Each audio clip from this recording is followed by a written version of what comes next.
अगर आप भी लेना चाहते हैं देश दुनिया की तमाम जानकारी तो आज ही सब्सक्राइब करें हमारे चैनल को। साथ ही नीचे दिए बेल आइकन को जरूर दबाएं ताकि हर अपडेट आप तक पहुंच सके। नमस्कार, व्यवसाय न्यूज नेटवर्क पर आप सभी का स्वागत है। दिल्ली की सीमाओं पर आंदोलन कर रहे किसान नेताओं ने सरकार का बातचीत का प्रस्ताव ठुकरा दिया है और संशोधन उन्हें मंजूर नहीं है। किसान नेताओं ने साफ कर दिया है कि सरकार को ये तीनों कानून वापस लेने होंगे। इस तरह सरकार ने जो पहल की थी उसे किसानों ने ठुकरा दिया है। गतिरोध बरकरार है। उधर पूर्व प्रधानमंत्री अटल बिहारी वाजपेयी के जन्मदिन को सुशासन दिवस के रूप में मनाने वाली भाजपा के नेतृत्व वाली केंद्र सरकार इस साल 25 दिसंबर को देश के 9 करोड़ किसानों के खाते में 18,000 करोड़ रुपए डालने जा रही है। इस बीच किसान आंदोलन अब पूरी तरह विपक्ष के नेताओं के हाथों में चला गया लगता है। कांग्रेस जहां किसानों के समर्थन में हस्ताक्षर अभियान चला रही है, वहीं पश्चिम बंगाल की मुख्यमंत्री ममता बनर्जी ने केंद्र सरकार द्वारा लाए गए 3 कृषि सुधार कानूनों के खिलाफ दिल्ली में प्रदर्शन कर रहे किसानों से बुधवार को बात की और अपनी पार्टी टीएमसी के समर्थन का आश्वासन दिया। नए कृषि कानूनों के खिलाफ प्रदर्शन कर रहे किसानों के प्रति समर्थन जताने के लिए टीएमसी के सांसदों के 5 सदस्यीय प्रतिनिधिमंडल ने किसानों से मुलाकात भी की। उधर भाजपा ने आरोप लगाया है कि किसान आंदोलन अब लेफ्ट के हाथ में चला गया है। पार्टी प्रवक्ता संबित पात्रा ने एक संवाददाता सम्मेलन में कहा कि सरकार किसानों से खुले दिल से बात करने के लिए तैयार है, लेकिन विपक्ष किसानों के कंधों पर रखकर बंदूक चला रहा है। आज हमने यह भी देखा है कि बहुत सारे किसान संगठन भारतीय जनता पार्टी की सरकार ने जो 3 बिल वो लेके आई है उसके समर्थन पे वो उतरी हैं। किसान मंत्री को उन्होंने भेंट भी किया है और धन्यवाद दिया है मोदी जी को इन 3 बिलों के लिए। हां, कुछ किसान संगठन ऐसे जरूर हैं जो आंदोलन कर रहे हैं, उनका अधिकार भी है, एक लोकतांत्रिक देश है, सरकार उनसे बातचीत कर रही है। मगर यह उचित होगा हमारे पक्ष में कि कुछ अवांछित वामपंथी दल जिस प्रकार से किसानों के कंधों पर बंदूक रख के अपनी राजनीति साधने की कोशिश कर रहे हैं, उसके विषय में भी हम यहां खुलासा करें। How the left is trying to hijack the kisan andolan for its own political benefits. We as a responsible political party should expose these leftist forces, this leftist parties as well. बंधुगण, जहां तक ये वामपंथ और लेफ्ट का सवाल है, ये कम्युनिस्ट पार्टी से दोगला हिपोक्रेटिक पार्टीज और कोई नहीं होते हैं। हिपोक्रेसी इज दाई नेम, जहां तक कम्युनिस्ट का सवाल है। और इन्होंने दोगलेपन में जिस प्रकार से सारे सीमाओं को लांघ दिया है, आज मैं वो फहरिस्त आपके सामने रखूंगा किस प्रकार इन वामपंथियों ने, भिन्न भिन्न संस्थाएं और उनकी सरकारों ने किसानों के ऊपर कई अत्याचार किए हैं। यह बात अलग है कि आज वो दिखावा कुछ और कर रहे हैं।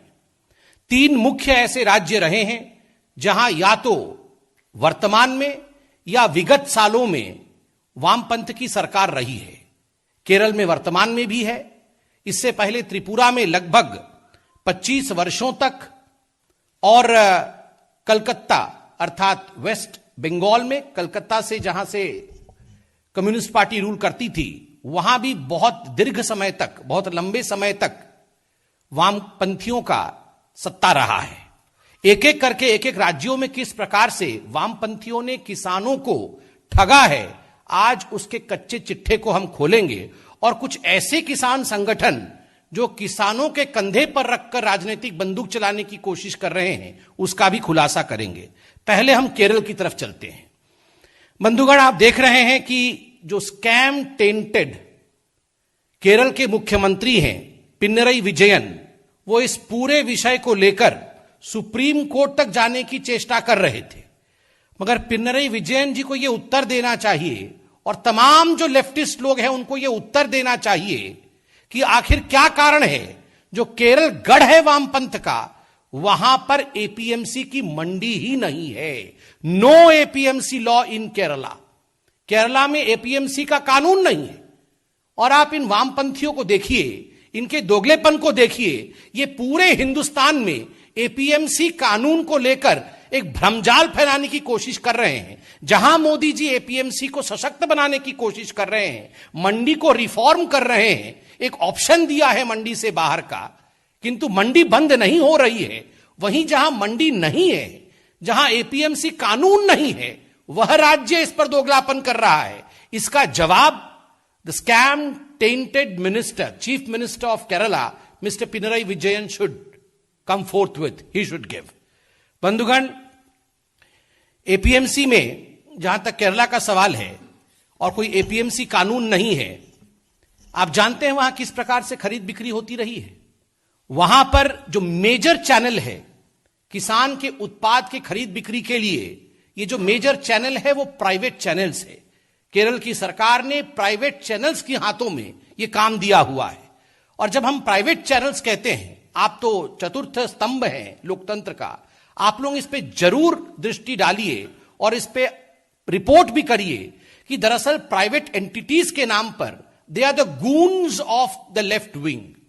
जो वहां के गुंडे हैं, जो वहां के बदमाश हैं, उगाही करने का एक तरीका लेफ्ट की सरकार ने केरल में बना रखा है और इसके माध्यम से किसानों के ऊपर घोर अत्याचार किया जा रहा है। किसान के पीछे आज खड़े होकर लेफ्ट राजनीति करने की कोशिश कर रही है। मैं आज केरल की सरकार से एक सवाल पूछना चाहता हूं। मोदी जी ने ये जो कानून बनाया है, ये जो रिफॉर्म किया है, उसमें एक बहुत महत्वपूर्ण बिंदु है कि 3 दिनों के अंदर जो भी ट्रांजैक्शन होता है उसका पेमेंट किसान को 3 दिनों के अंदर करना होगा।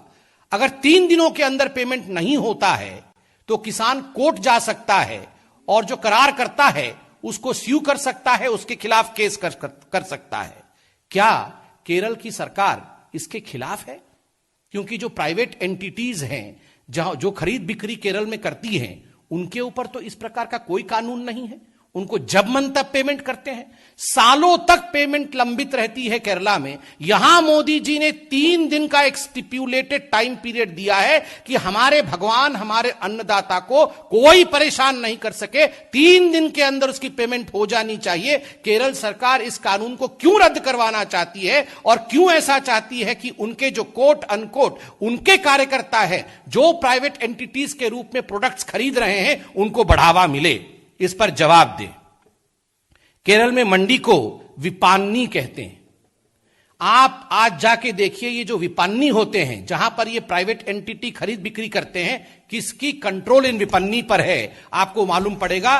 पूरी तरह से उनके खुद के कार्यकर्ता वहां बैठे हुए हैं। दूसरा राज्य जिसके विषय में आज हम बात करने वाले हैं वो है त्रिपुरा। बंधुगण, आप जानते हैं 25 वर्षों तक, 1993 से 2018 तक, अभी 2018 तक त्रिपुरा में वामपंथ की सरकार रही है। और मुझे बोलते हुए खेद हो रहा है, दुख हो रहा है। And just look at the dire hypocrisy of the left parties. आपको जान के आश्चर्य होगा कि त्रिपुरा में इन 25 वर्षों तक कोई भी एमएसपी नहीं था। मिनिमम सपोर्ट प्राइस की आज हम बात कर रहे हैं कि त्रिपुरा एकमात्र ऐसा राज्य था, 25 वर्षों तक वामपंथ के अंतर्गत त्रिपुरा एकमात्र राज्य था जहां पर एमएसपी लागू नहीं होती थी। न्यूनतम समर्थन मूल्य किसान को नहीं दिया जाता था। और आज ये तमाम वामपंथी लीडर प्रेस कॉन्फ्रेंसेस कर रहे हैं, ये किसान के हितैषी बने हुए हैं। 25 वर्षों तक आप त्रिपुरा के किसान को लूटते रहे। और ये तो शुक्र है कि भारतीय जनता पार्टी की सरकार जब 2018 में त्रिपुरा में आई तो सबसे पहला काम जो भारतीय जनता पार्टी की सरकार ने त्रिपुरा में किया वो है प्रोक्योरमेंट ऑफ पैडी। किस प्रकार से जो धान है, धान की प्रोक्योरमेंट में मैं आपको बता दूं 48,716 मैट्रिक टन ये प्रोक्योरमेंट किया धान का 27,735 किसानों से। और जो कुल खर्च इसमें हुआ वो 86.65 करोड़ रुपया का। ये बीजेपी की सरकार जब सरकार में आई त्रिपुरा में तो पहला काम ये बीजेपी की सरकार ने किया। और तो और त्रिपुरा में हायर मिलिंग चार्ज होने के बावजूद जो एडिशनल एक्सपेंस बियर करना पड़ता है, यह भी भारतीय जनता पार्टी की सरकार ने त्रिपुरा में बियर किया, जो कि लगभग 6 करोड़ रुपए का था। जो किसान पहले त्रिपुरा में वामपंथ के अंतर्गत अपने चावल को 10 से 12 रुपए प्रति केजी बेचता था, वही अब भाजपा के शासन में 18.5 रुपया प्रति केजी बेच रहा है। तो आप बताइए कल्याण किसके युग में हो रहा है? वामपंथ के युग में कल्याण हुआ था या हमारे युग में हो रहा है? आपको जान के आश्चर्य होगा, जब वामपंथ का सत्ता केरल में था तो लगभग 2017-18 में जो एग्रीकल्चरल ग्रोथ रेट था त्रिपुरा में वो 6.4% था, मात्र 6.4%। अब भारतीय जनता पार्टी की सत्ता त्रिपुरा में है 2 कंसेक्यूटिव ईयर्स, 2018-19 और वर्तमान का 2019-20। इसमें आपको जान के खुशी होगी कि एग्रीकल्चरल ग्रोथ रेट 13.5% है। जहां जहां वामपंथ रहा है वहां वहां किसानी डूबी है, वहां वहां किसान पर अत्याचार हुआ है, और जब जब भाजपा आई है किसान आगे बढ़ी है। The idiom in English is wherever there is left there is nothing left of economy. ये बिल्कुल सही है, जहां भी लेफ्ट होती है वहां इकोनॉमी की, वहां किसानों का कुछ भी बचता नहीं है, सब कुछ समाप्त हो जाता है। बंधुगण, मैंने कहा 3 राज्य, हमने केरल की गाथा सुनी, हमने त्रिपुरा में वामपंथ की लूट की कहानी सुनी। अब जो तीसरा राज्य है, महत्वपूर्ण राज्य है, वो है बंगाल का। बंगाल में आप जानते हैं लेफ्ट और लेफ्ट के बाद तृणमूल का शासन किस प्रकार से किसानों के लिए घातक रहा है। देखिए, लेफ्ट के समय जो एपीएमसी एक्ट लेफ्ट ने बनाया था बंगाल में, वो केवल और केवल पैसा उगाने के लिए बनाया गया था। और मैं आपको बहुत महत्वपूर्ण एक जानकारी देता हूं कि ये जो मंडियां तो थी, मगर मंडी तक पहुंचने से पहले जो टोल गेट्स बनते हैं, वैसे उन्होंने नकली टोल गेट बनाया हुआ था जिसका नाम नाकाबंदी कहा जाता है। नाकाबंदी करके वहां टोला चार्ज, जिसके विषय में अभी आदरणीय अमित शाह जी ने और आदरणीय जगत प्रकाश नड्डा जी ने बताया, वही पद्धति अभी तक कंटिन्यू किए हुए थे ममता बनर्जी ने। टोला चार्ज लेके, टोला फीस लेके फार्मर जो है वो अपने प्रोड्यूस को बेचा करता था, वो अपने उत्पाद को बेचता था। कहीं ना कहीं एपीएमसी एक्ट का दुर्व्यवहार टीएमसी की सरकार और उससे पहले लेफ्ट ने किया हुआ है। बंगाल में एक खासियत है, वहां के मौसम के कारण वहां आलू का उत्पाद बहुत अधिक है, और यह आलू के उत्पाद के कारण जो प्राइवेट कॉन्ट्रैक्ट फार्मिंग होती है, खास करके पेप्सी की, लेज और अंकल चिप्स के लिए, उसका अधिकांश जो उत्पाद होता है और जो करार हुआ है वो बंगाल में हुआ है। लगभग 11,000 ऐसे किसान हैं जिन्होंने ये करार किया हुआ है, और ये जो पूरा बिजनेस है वहां पोटैटोज का और एक कंपनी को लेकर, वो लगभग 9,500 करोड़ का है। तो ये आपने जब ये कॉन्ट्रैक्ट फार्मिंग किया तो वामपंथ के समय में किया था, ये उस समय ये ठीक था। हमने जब कॉन्ट्रैक्ट फार्मिंग की बात की तो वामपंथ को ये प्राइवेट एंटिटी के हाथ में किसानों को बेचने के तरह लगता है। आप जब प्राइवेट एंटिटी को बुलाकर लाते हैं, वहां इतना बड़ा कारोबार करने की चेष्टा करते हैं, तो वो ठीक है। मगर जब हम कहते हैं कि केवल पोटैटो नहीं, बाकी लोग भी करार कर सकते हैं, तब आप उस पर उंगली उठाते हैं। बंधुगण, सबसे बड़ी बात है कि जो कम्युनिस्ट गवर्नमेंट है, उन्होंने 2009 में एपीएमसी एक्ट में अमेंडमेंट करके जो एमएनसीज हैं उनको और ये जो प्राइवेट एंटिटीज हैं इनको उन्होंने एंट्री दी थी फ्री मार्केट में। तो ये जो कम्युनिस्ट आज कह रहे हैं कि प्राइवेट एंटिटी नहीं घुसना चाहिए, ये इनकी हिपोक्रेसी और इनके दोगलेपन को दर्शाता है। और आश्चर्य की बात है, ये जो अमेंडमेंट आपने एपीएमसी कानून में किया था 2009 में, उस समय आपने कोई प्रावधान नहीं रखा था कि स्टिप्यूलेटेड टाइम पीरियड के अंदर पेमेंट होना चाहिए। हमने जो सेंट्रल कानून रखा है उसमें हमने यही करार का क्लॉज रखा है, प्लस हमने ऐड किया है कि 3 दिनों के अंदर पेमेंट हो जाना चाहिए। इसमें आपत्ति क्यों है? अगर पोटैटो ग्रोअर्स को, जो आलू उत्पादक हैं, उनको 3 दिनों के अंदर उनकी पेमेंट मिल जाएगा, उनकी भुगतान हो जाएगी, उनका जीवन सुधर जाएगा, तो आपको क्या परेशानी है?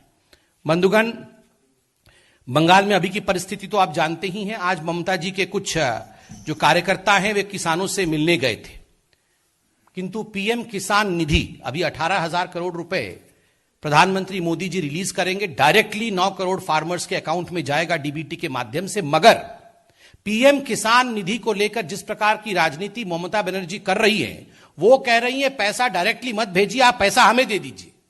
हमारे ट्रेजरी में दे दीजिए, मैं बांटूंगी किसको बांटना है किसको नहीं बांटना है। मतलब आप एक इलेक्शन फंड क्रिएट करना चाहते हैं। जहां तक बंगाल का सवाल है, यह कहना अतिशयोक्ति नहीं होगा कि Bengal has only travelled from the frying pan to the fire. पहले फ्राइंग पैन के ऊपर थी कम्युनिस्ट सरकार और अब वो आग में आके गिर चुकी है तृणमूल कांग्रेस के अंतर्गत। जहां तक वामपंथियों के कुछ ऑर्गेनाइजेशंस को एक्सपोज करने की बात है, मैं दो विषयों को यहां रखूंगा। एक न्यूज़पेपर आर्टिकल लेके आया हूं मैं, एक बहुत ही प्रचलित और प्रसिद्ध न्यूज़पेपर है, अंग्रेजी डेली है ये, मैं नाम नहीं लूंगा मगर आप देख लीजिएगा। उसका हेडिंग है, अभी 13 दिसंबर को यह आर्टिकल छपा था इसी माह में, changed list, how protesting farmers shifted demands in the space of a month. पहली बात मैं एक कैविएट के साथ बोल दूं, मैं फार्मर्स के ऊपर अटैक नहीं कर रहा हूं, वो हमारे अन्नदाता हैं, वो हमारे भगवान हैं। मैं कुछ संगठनों पर यहां प्रश्न उठाने वाला हूं। देखिए, इस आर्टिकल में उस अंग्रेजी डेली ने एक बहुत महत्वपूर्ण सवाल उठाया है और मैं आपको वो पेपर भी दिखाता हूं। उस अंग्रेजी डेली ने एक चिट्ठी दिखाया है। 13 नवंबर 2020 को एक चिट्ठी तोमर जी को दी गई जो कि डिमांड था। 6 डिमांड्स रखे गए थे एक किसान ऑर्गेनाइजेशन द्वारा। उसका 6वां डिमांड क्या था वो मैं पढ़ देता हूं। Withdraw all cases against the farmer leaders all over India, intellectuals, poets, lawyers, writers, and human and democratic right activists. Those who have been jailed in false cases should be released. तो ये 6वां जो demand था, 5 demand तो चलिए किसान से संबंधित है, मगर जो 6वां डिमांड है, पोएट को रिलीज कर दीजिए। कौन है ये पोएट? कौन सा किसान पोएट है जिसको भारतीय जनता पार्टी में जेल में रखा है? कौन है? आप याद करिए, 9 तारीख को ह्यूमन राइट्स डे पर कुछ पोस्टर्स आए थे, उमर खालिद को रिहा करो, सरजिल इमाम के पक्ष में। कौन है ये पोएट? मैं आज खुल के बताता हूं कौन है ये पोएट। मैं नाम तो नहीं लूंगा, मगर ऐसी भी एक ऑर्गेनाइजेशन है जिसके जो फाउंडर्स हैं, मैं उन फाउंडर्स के कुछ के नाम लेता हूं। एक ऐसी ऑर्गेनाइजेशन है जिसके फाउंडर ने PDFI अर्थात People's Democratic Front of India बनाया था। यह PDFI क्या है? यह PDFI एक माओइस्ट संस्था है जिसको 2009 में कांग्रेस पार्टी ने UAPA के अंतर्गत, कि यह आतंकवाद से सम्मिलित है ऐसा कह के कांग्रेस ने बैन किया था। हमने बैन नहीं किया था, कांग्रेस ने बैन किया था। इसके बहुत सारे फाउंडर्स हैं। कुछ फाउंडर्स में से वारावारा राव, मेधा पाटकर, SAR गिलानी, यह भी शामिल है और आज वो ऑर्गेनाइजेशन एक्टिव है। तो आप खुद बताइए, अगर ऐसे लोग हैं जो वामपंथी विचारधारा को आगे बढ़ाने के लिए पोएट को रिलीज कर दो। कौन है पोएट? हम भी जानते हैं, इतने मूर्ख तो हम नहीं हैं। वारावारा राव को रिलीज करवाना आप चाहते हैं। ये वारावारा राव को हमने जेल में डाला है, कोर्ट के माध्यम से वो जेल गए हैं, अपनी करनी के कारण जेल गए हैं। इसलिए किसान, उसका तो दायित्व है, उसका अधिकार है कि वो अपने लिए एक लोकतांत्रिक देश में बिल्कुल संघर्ष कर सकता है और सरकार बातचीत भी कर रही है, आगे भी करेगी। किंतु हम सबको सावधान रहना है कि कुछ ऐसे अवांछित तत्व और खास करके वामपंथी तत्व जो किसानों के बीच किसान बन के घुस गए हैं, उनसे देश को सावधान रहने की आवश्यकता है, वरना वो अपने एजेंडे को चलाएंगे और किसान के जो मुख्य बिंदु हैं उसे भटकाएंगे। दूसरी ओर प्रधानमंत्री नरेंद्र मोदी आगामी 25 दिसंबर को प्रधानमंत्री किसान सम्मान निधि यानी PM किसान के तहत मिलने वाले वित्तीय लाभ की अगली किस्त जारी करेंगे। प्रधानमंत्री कार्यालय से जारी एक बयान में कहा गया है कि एक बटन दबाकर मोदी 9 करोड़ से अधिक किसान लाभार्थियों के खाते में 18,000 करोड़ रुपए हस्तांतरित करेंगे। बयान में कहा गया है कि इस कार्यक्रम के दौरान प्रधानमंत्री 6 राज्यों के किसानों के साथ संवाद भी करेंगे। बयान के मुताबिक PM किसान और केंद्र सरकार की अन्य कृषि कल्याण की योजनाओं को लेकर किसान अपने अनुभव प्रधानमंत्री से साझा करेंगे। इस योजना के तहत हर साल 3 किस्तों में किसानों के खातों में 6,000 रुपए भेजे जाते हैं। 2,000 रुपए की यह राशि 3 किस्तों में भेजी जाती है। यह कार्यक्रम ऐसे समय हो रहा है जब दिल्ली की विभिन्न सीमाओं पर किसान 3 कृषि सुधार कानूनों को रद्द किए जाने की मांग को लेकर पिछले कुछ हफ्तों से प्रदर्शन कर रहे हैं। सरकार का दावा है कि ये तीनों कानून किसानों के हित में हैं, लेकिन किसान नेता इस जिद पर अड़े हैं कि इन तीनों कानूनों को वापस लिए जाए। उधर भाजपा नेता और मध्य प्रदेश के गृह मंत्री नरोत्तम मिश्रा ने किसान आंदोलन के मुद्दे पर राहुल गांधी को घेरा है और उनकी खेती के प्रति समझ पर सवाल तो उठाए ही, साथ ही आरोप लगाया कि टुकड़े टुकड़े गैंग इस आंदोलन को हवा दे रहा है। सर 28 तारीख को ट्रैक्टर के साथ विधानसभा घेराव करेगी कांग्रेस। क्यों? कानून के किसानों के मुद्दे, और किसानों के मुद्दे की शुरुआत ट्रैक्टर पर सोफा लगा के इनके राष्ट्रीय अध्यक्ष राहुल गांधी ने करी थी। सोफा कम ट्रैक्टर शुरुआत, अब ये पूर्ण आहुति करने आ रहे हैं। वो कमलनाथ जी ट्रैक्टर पर बैठ के आएंगे जो कभी 15 महीने में किसान के खेत पे ही नहीं गए। वो राहुल गांधी जिनने सोफा कम ट्रैक्टर चलाया था, उन्हें ये नहीं मालूम कि आलू खेत के नीचे होता है कि ऊपर। आलू से सोना बनाने वाले किसानों के नाम पर ये ठगी बंद कर रहे हैं। किसानों को धोखा देने वाले, कर्जा माफी का जुमला देने वाले, 10 दिन में मुख्यमंत्री बदलने वाले, ये किसानों के लिए ढोंग करना बंद करें, नाटक करना बंद करें। अगर कुछ किसानों के लिए 15 महीने में किया हो तो वो बताएं, फिर किसान के पास आए।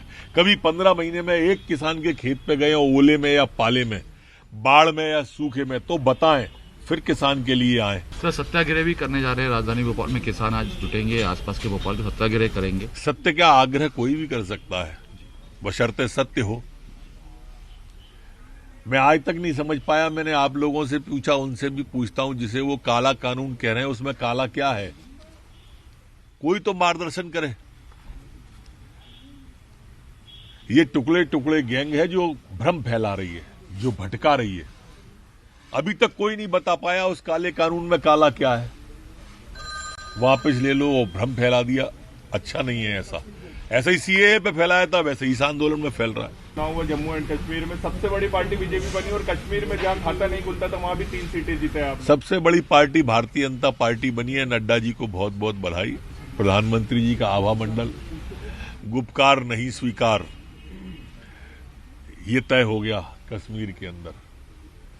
शुरुआत है, अब देखिए आगे आगे। वहां मैंने बताया कानून व्यवस्था नाम की चीज ही नहीं है बंगाल में। वहां अपराधी सरकार चला रहे हैं, निर्ममता दीदी चला ही नहीं रही है, इसलिए निर्ममता से हत्याएं हो रही हैं। राजनीति को राजनीतिक तरीके से करें तो ठीक है। वहां बालू माफिया, दारू माफिया, कोल माफिया, भू माफिया, ये सरकार चला रहे हैं। और दुखद बात यह है कि मुख्यमंत्री निर्ममता जी के भाई और भतीजे इन सब षड्यंत्रों में सीधे शामिल होते हैं। यह अच्छा नहीं है।